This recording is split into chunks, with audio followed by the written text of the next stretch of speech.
Good evening. Welcome to 5 Day with Jay. I am your host, J.R. Murdock. Thank you so much for joining me. How are you this evening? My apologies for being gone for a couple of days. We'll get to that in just a moment. Number one, Squid Games. Series on Netflix. I don't know if there's English dubbing on the show. I've watched a few episodes and I have to read what's going on. Don't really need to read what's going on. You can kind of figure stuff out rather quickly just from what's going on screen. But interesting show. I'm 3 episodes in. I've been watching a little bit every night. Just I don't get through a whole episode, which is frustrating. I feel like I should just sit down and binge the whole thing one night. But we'll get to the end of it.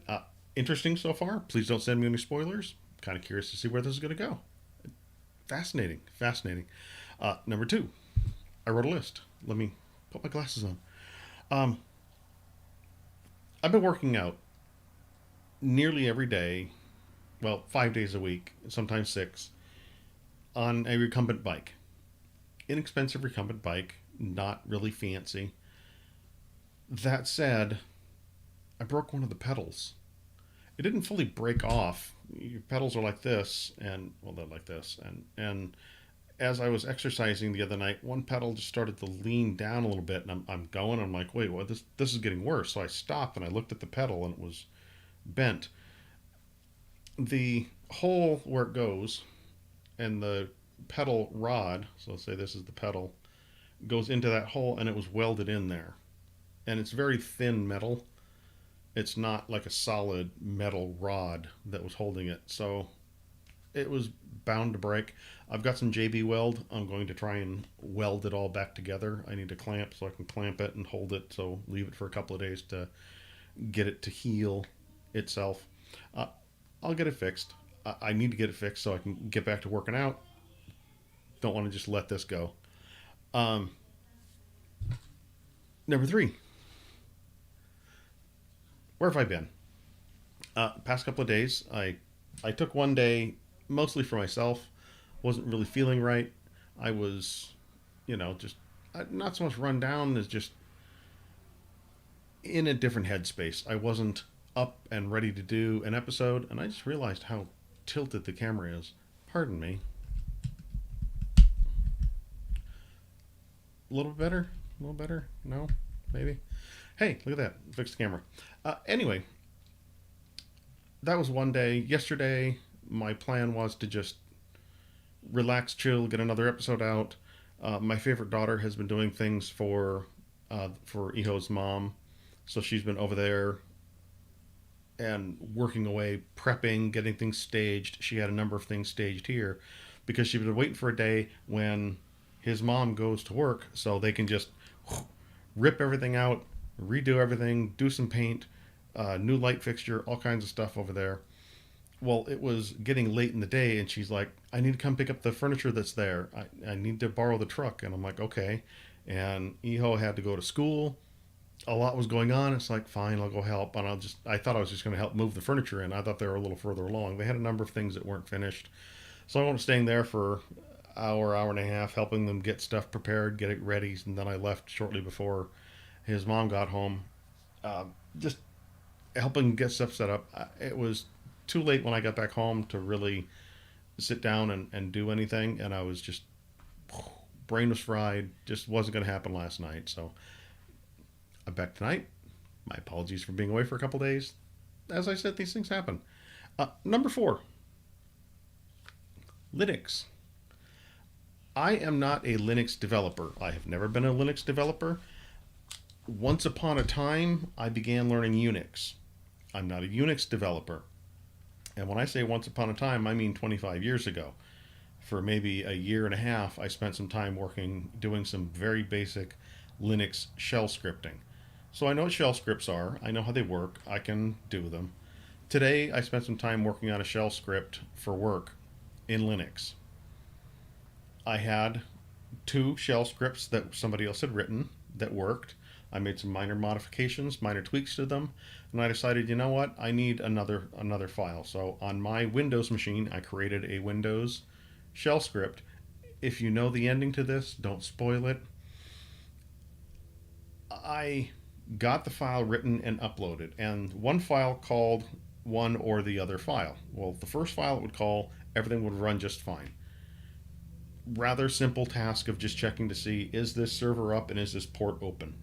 Literally, that's all it's doing. The first script is checking for a TCP port. The second script that I wrote was checking for UDP. And UDP has to be checked in a different fashion than TCP. TCP port script runs like a champion, tells me whether it's up or down, not a problem. My script, no output. Okay, don't understand. And I was constantly calling the main script, and I decided, okay, I need to just call my script and see what's failing. And I was getting $/R is not a valid command. Oh, what is $/R? I didn't know, got frustrated. I did a whole lot of searching. It took me a couple of hours of digging to finally find, hey, if you wrote your file in Windows, it's going to have /R, not /N, ending all of the new lines. There's a command to convert a Windows file into a Linux file. So I ran the command. My script ran. First time it ran, I had all the lines commented out. So at least I was saying hello world. And then as it got through the script, I uncommented the other lines a few at a time, and it ran like a champion. And I'm like, okay, so I had to correct the first time. It just had /R instead of new line. A little bit of frustration there, but got that script functional. Now I've got some other things I need to do and other things I need to learn about shell scripting and get that ready to go and get that fashioned. But tonight I wanted to talk about a dream I had night before last that's still stuck in my head. Some of the dreams I have just do that.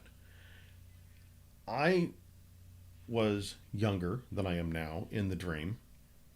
A group of friends, I have no idea who any of the people were in the dream that were friends. We were at a sporting goods store. And the sporting goods store had a smallish downstairs, so I'm assuming it was in a smaller town.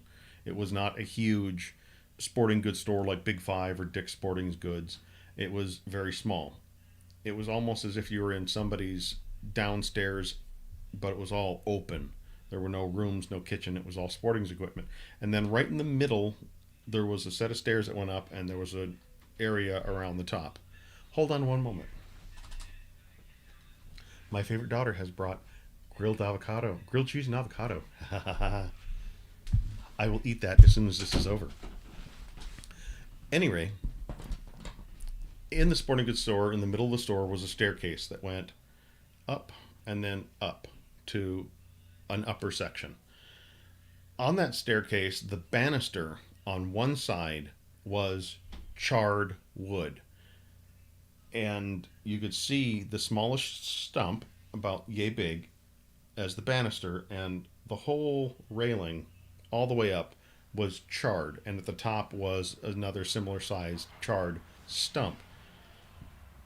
I realized, because I was a werewolf, that banister was not supposed to be there. That was not something that a regular person would have in their sporting goods store. That was the sign of a lightning vampire.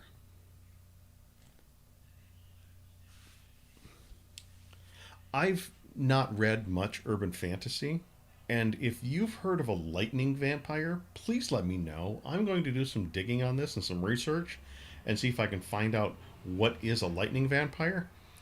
But in my brain, knowing what a lightning vampire was in the dream, a lightning vampire doesn't get sustenance from humans.